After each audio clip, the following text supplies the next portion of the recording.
LCPS না থাকার কারণে আর সামনে কোরবানি ঈদ তো আমরা দরকার 5 কেজি, আপনি নিতেছেন 20 কেজি, আরেকজন দরকার 2 কেজি হলেই চলে, হে নিতেছে 5 কেজি। না, এখন তো সংসার চালানো একটু কষ্ট করি।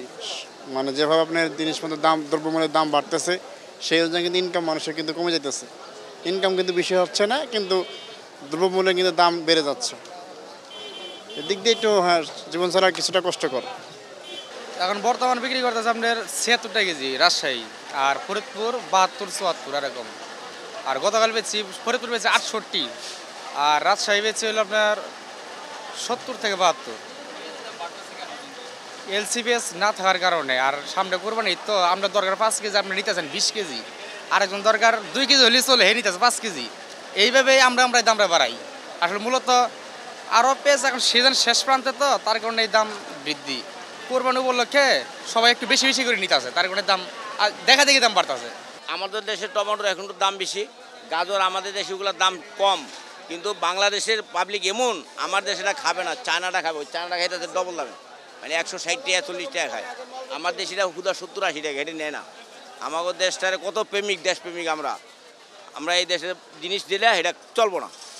যেটা ইন্ডিয়ান টমেটো আইলে এটা 200 টাকা খাইবো, আমাদের দেশের অনেক 80 টাকা 100 টাকা কেজি বেঁচে কিনে হয়। টমেটো সিজন শেষ, সবজির দাম প্রায় সেম, 50-60 টাকা কেজি পেঁপে পাওয়া যায়, দুন্দুল পাওয়া যায় 40 টাকা কেজি, কারকল পাওয়া যায় 70 টাকা কেজি, সোডা পাওয়া যায় 70-80 টাকা কেজি, করলা পাওয়া যায় 40-50 টাকা কেজি পাওয়া যায়, বেগুন 50 টাকা 60 টাকা কেজি পাওয়া যায়। সবজির দাম তত বেশি না, তুলনামূলকভাবে বেশি না। আমরা জীবনে আরও অনেক বেশি দামের তরকারি বেশি, তরকারি দাম ওরকম বেশি না। মানুষ খালি কিনতে এলে খালি দাম বেশি দাম বেশি, এটা তাদের অভ্যেস হয়ে গেছে, বুঝলেন? কারণ বেশি সাধলে বলে বাসা নিয়ে দিয়ে আসলে হবে। মানে জ্বরের কারণে মানে এখনও সরবরাহ ঘাটতি দেখি না। মানে আপনার হলো আমাদের কাছে 28-30টা আইটেম আছে, 28-30টা আইটেমের ভিতরে খালি 2-3টা সবজির দাম একটু বেশি, আর অন্যান্য সবজির দাম আগের মতনই আছে। যেমন আপনার হলো বেশি হলো, যেমন আপনার হলো টমেটো আগে ছিল আপনার হলো 60-65 টাকা কেজি, বর্তমান হলো আপনার হলো 100 টাকা 95 টাকা কেজি। আর হলো শসা আগে ছিল আপনার হলো 40-45 টাকা কেজি, বর্তমান হলো আপনার হলো 70 থেকে 80 টাকা কেজি। গাজর আগে ছিল আপনার হলো 60-65 টাকা কেজি, বর্তমানে 90 থেকে 100 টাকা কেজি। আর অন্যান্য সবজি যেমন মোটামুটি আগের মতনই, মানে আপনার 40 থেকে 50-60 এর ভিতরে আর কি। কাঁচামরিচ গত সপ্তাহ ছিল 200, আজকে এই সপ্তাহ হয়েছে 140।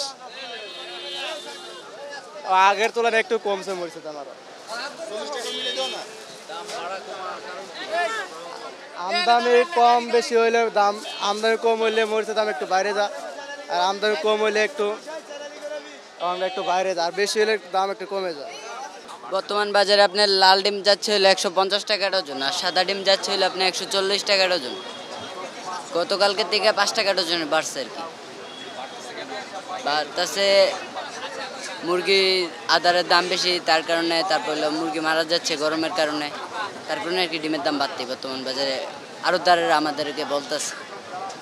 দাম কমছে পাকিস্তানি 300 বা 290 এই অবস্থা চলতে আছে, আর ব্রয়লার 190 টাকা কেজি, আর আপনার লালটা চলতে আছে 320 টাকা কেজি, আর সাদা লিয়ার 260-70 অবস্থা চলতে আছে। এই আজ 2 দিন কালে আজ তেনে কমছে, কেজিতে 40-50 টাকা কমছে, কেজিতে ব্রয়লার করছে 20 টাকা, আর এটি কমছে মনে করেন 40-50 টাকা করে।